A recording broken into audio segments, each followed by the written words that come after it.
Vraie question, qu'avez-vous pensé des mots de Bob Iger, l'actuel PDG de Disney? Personnellement, j'ai été outré, dans le sens où je me suis dit comment peut-il dire ça? Alors on a beau aimer ou ne pas aimer les programmes Disney, là ça ne rentre absolument pas en compte dans cette vidéo. Là on parle de l'industrie plus que des films à proprement parler. Comment Bob Iger, qui gagne je ne sais pas combien de milliers d'euros par jour, peut dire ce genre de choses. Je vous rappelle la déclaration, puisque déjà, je vous rappelle le contexte, les scénaristes et les acteurs, et maintenant plein d'autres personnes de l'industrie du cinéma, se sont tous regroupés et font grève. Ce qui signifie que s'il n'y a pas de scénario, il n'y a pas d'histoire, s'il n'y a pas d'acteur, il n'y a pas de film. Donc, on va dire que l'industrie est partiellement à l'arrêt puisque tout le monde n'est pas nécessairement concerné par ces grèves-là. Notamment, je crois, si je ne dis pas de bêtises, le studio A24 qui, pour le coup, n'a pas de lien avec ces différentes grèves. Pour l'instant, en tout cas. Le fait est que Bob Iger, en apprenant l'existence de cette grève-là, a déclaré en interview quelque chose de plutôt dérangeant, selon moi. Il a déclaré: les exigences des syndicats atteignent un niveau qui n'est simplement pas réaliste.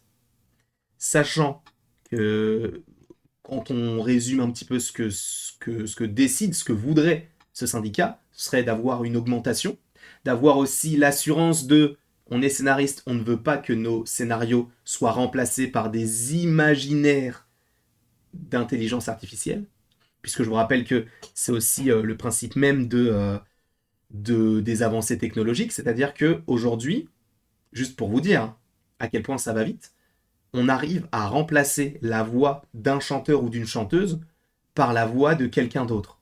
Vous avez entendu, ils ont fait la chanson, le générique de Code Lyoko, chanté par Johnny. Ils ont fait la chanson de Libéré, délivré, chantée par Caris. Ça va très loin. Donc tu vois que même à notre échelle, l'intelligence artificielle arrive à faire des choses complètement inconcevables. Il y a 1 ou 2 ans, on se serait dit, mais ça sera dans 20, 30 ans. Non, c'est maintenant. Et le fait est que ça, c'est à une plus petite échelle. Ça concerne des petites chansons qui avaient déjà été faites, on reprend la voix, etc. Il y a un logiciel, intelligence artificielle, ok. Mais là, c'est plus compliqué dans le sens où une intelligence artificielle sera bientôt capable, et l'est déjà, d'écrire une histoire. Donc, d'où le fait que les scénaristes soient un petit peu colères, entre guillemets, dans le sens où ils se disent, mais en fait, on ne peut pas remplacer l'imaginaire d'un humain. Parce que, et c'est vrai, là, l'intelligence artificielle pourra, entre guillemets, te créer un scénario de toute pièce en quelques minutes. Mais on te récupérera des moments de tel film, tel film. Admettons, c'est le début avec évidemment le contexte différent du film en question, mais le début qui serait un petit peu semblable à celui de Kong de Peter Jackson, et après une fin semblable à celle d'Ant-Man et la Guêpe Quantum Mania. Ils vont, en fait, l'intelligence artificielle se base sur ce qui existe déjà, mais le remodifie à sa sauce. Voilà. Là où un scénario, et je pense être plutôt bien placé pour en parler, alors je ne suis pas scénariste, mais j'ai fait mes études dans le cinéma, en tout cas cinéma audiovisuel, et j'ai eu mon diplôme donc de scénariste. Alors je n'en ai pas encore, alors, j'en ai écrit un, mais je ne l'ai pas vendu parce que je ne l'ai pas forcément retravaillé, mais peut-être qu'un jour je me ferai des millions d'euros, ou pas, peut-être que mon scénario sera totalement remplacé et écrit par une intelligence artificielle avant que je le dépose quelque part. Mais le fait est que j'ai écrit ce scénario par rapport à mon vécu, par rapport à différentes étapes de ma vie, etc. Où je me suis dit, bah, lui, le personnage que j'ai écrit là, c'est un personnage que j'ai pu rencontrer dans ma vie, et donc je me calque par rapport à ce que j'ai pu vivre. Donc ça reste très personnel, mais tout en essayant de toucher à tout le monde, dans le sens où, oui, c'est personnel, mais il faut un scénario qui puisse s'ouvrir. Il n'y a pas de souci. Ce que ne peut pas faire une intelligence artificielle, encore une fois, il se base sur des choses qui existent déjà. Là, le métier de scénariste, c'est sans scénario, il n'y a pas de film, puisque sans histoire, tu peux rien raconter, logiquement. Et c'est la même chose dans le sens où bah, les acteurs aussi se sentent un petit peu sous-exploités, sous-payés également, ou en tout cas non, surexploités mais sous-payés, et ça ne pose aucun problème à Bob Iger. En tout cas, à première vue, puisque Bob Iger, petite anecdote, vrai ou pas, à vous de le voir dans les commentaires, mais il a passé son permis de conduire en marche arrière. C'est le pro pour ça. Et vous allez voir que là, c'est la même chose. Bien sûr, cette anecdote était fausse, mais c'est juste pour vous dire qu'il retourne sa veste en se disant il y a peut-être une shitstorm qui arrive là, faudra peut-être que je me mette les gens dans ma poche. Pourquoi? Parce que là, ce que je viens de vous dire, il l'a déclaré le 14 juillet, donc il y a un petit peu moins d'un mois, et là, il y a quelques jours, il a déclaré, je cite, à propos du contenu que nous produisons. J'aimerais dire quelques mots au sujet des grèves qui ont lieu en ce moment. Rien n'est plus important pour cette entreprise, en parlant bien sûr de Disney, que la relation qu'elle entretient avec la communauté des créateurs, et ceci inclut les comédiens, les scénaristes, les animateurs et les producteurs.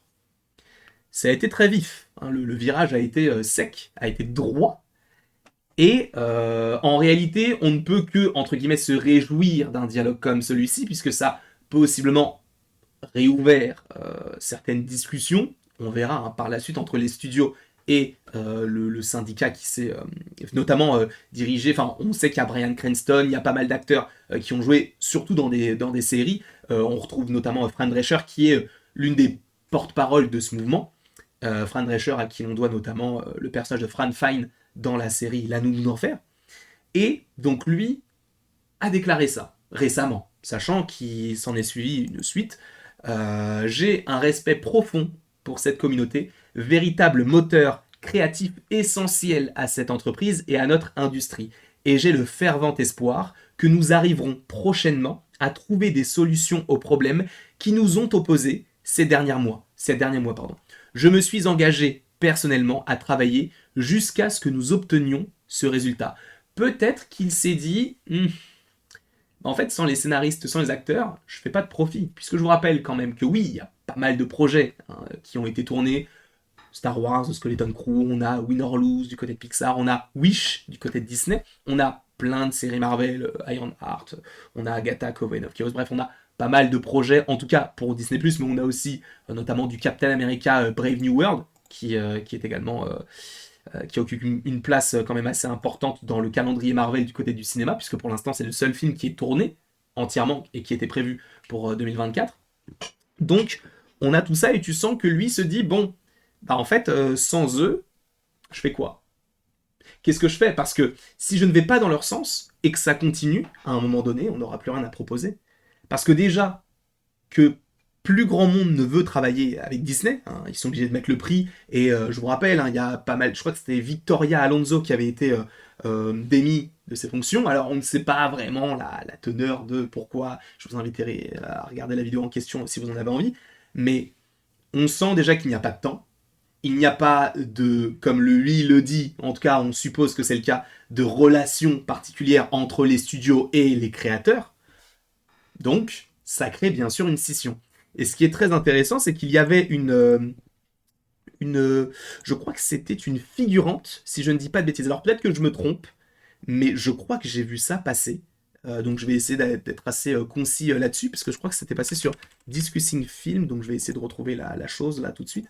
Mais en gros, si j'ai bien compris, c'était une figurante ou quelqu'un qui avait travaillé sur un projet Disney. Alors je ne sais plus si c'était du WandaVision ou si c'était une série Star Wars, mais en tout cas, elle avait travaillé chez Disney. Et en fait, elle s'est rendue compte plus tard que elle avait été clonée, entre guillemets, numériquement, pour faire de la crowd dans une scène. Alors de la crowd, c'est de la population, entre guillemets, c'est de faire en sorte que la scène vive, sans pour autant que ce soit un peu bizarre avec deux personnages et du vide autour. C'est pour rajouter un petit peu de vie au plan. Et elle s'est rendue compte de ça, et en réalité, on suppose que ça ne l'a pas dérangée, sauf qu'il n'y a pas eu de compensation financière derrière, dans le sens où on a utilisé son image pour créer quelque chose d'autre par rapport à ce qu'elle avait fait de base. Et il faut vraiment que je vous retrouve la personne qui a... Bon, ça date d'il y a quelques semaines maintenant, mais il y a pas mal de personnes qui, justement, prennent la parole sur ce genre de choses. Et, et du coup, oui, le syndicat commence à prendre vraiment énormément d'ampleur. Il y a des manifestations quasiment tous les jours. Là, je suis tombé sur Bryan Cranston qui, justement, déclare que, je cite, si nous n'établissons pas les bases d'un nouveau contrat et d'un nouvel accord qui nous protège, c'est tout le syndicat qui est en danger. Nous ne pouvons pas laisser cela se produire. Donc on sent vraiment que c'est quelque chose qui est totalement...